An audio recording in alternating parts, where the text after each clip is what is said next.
Hello guys, आज चाहिँ प्रधानमन्त्रीले चाहिँ के भन्दैछ हो यस्तो नेपालले पनि सिमाना मिचेको छ भनेर। यस्तो लाग्छ कि प्रधान साहब बालेन साहबले पनि पुरै नेपाल भ्रमण गरिसक्नुभयो के हो जस्तो लाग्छ। एकछिन महाकालीतिर आएर हेर्नु नि सर, उहाँको सिमाना र हाम्रो सिमानामा कहाँसम्म सिमाना मिचेको रहेछ भनेर।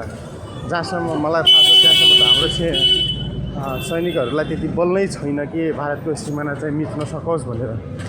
किनभने चाहिँ योभन्दा अगाडिको झुले नेताहरूले चाहिँ त्यस्तो गर्न दिएको थिएन होइन। अनि तपाईँ भन्नुहुन्छ कि हामीले पनि सीमा मिचेको छौँ, कहाँनिर कुन ठाउँ मिचेको छ भनेर ठ्याक्कै पत्ता लगाइदिनु पऱ्यो नि सर, ताकि हामीलाई पनि गर्व होस् कि नेपाली सैनिकले पनि भारतको सिमाना मिच्न सक्छ भन्ने आँट छ भन्ने के। हाम्रै आँखा अगाडि मोइननगरको त्यो भान्सारदेखि गडाचौकीनिरदेखि तलतिर जाने एउटा बाटो छ होइन, त्यहाँनिर पहिला नदीको उपारि पिल्लरहरू थिए। अहिले ठ्याक्कै 10 वर्षमा त्यो नदीको यतापट्टिको चौड छ त्यहाँनिर आएछ क्या पिल्लर। अनि ठ्याक्क छेउमा हाम्रो नेपाली प्रहरी चाहिँ बसेको, आर्मीहरू बसेका छन्।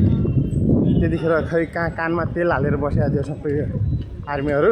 अनि अहिले चाहिँ बालेन शाह भन्छन् कि नेपालले पनि भारतको सिमाना मिचेको छ भनेर। एकछिन पुरै भ्रमण गराउनु त बालेन सरलाई होइन, कहाँ कहाँनिर कति मिचेको छ भनेर। जहाँसम्म हामीले देखेको छ त्यहाँसम्म त अहिलेसम्म काहीँ पनि भएको छैन त्यस्तो।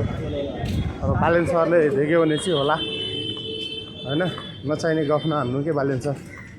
कहाँनिर मिचेको छ, कुन ठाउँ मिचेको छ त्यो ठ्याक्कै पत्ता लगाउनु पऱ्यो क्या, तोकेर भन्नु पऱ्यो यो ठाउँनिर हामीले पनि मिचेको छ भनेर। त्यो हावा गफ दिएर हुन्छ। जुन जुन बर्डर ठाउँ छ त्यहाँ गएर हेर्नु नि कति जमिन मिचेको छ भन्ने थाहा होला तपाईँलाई।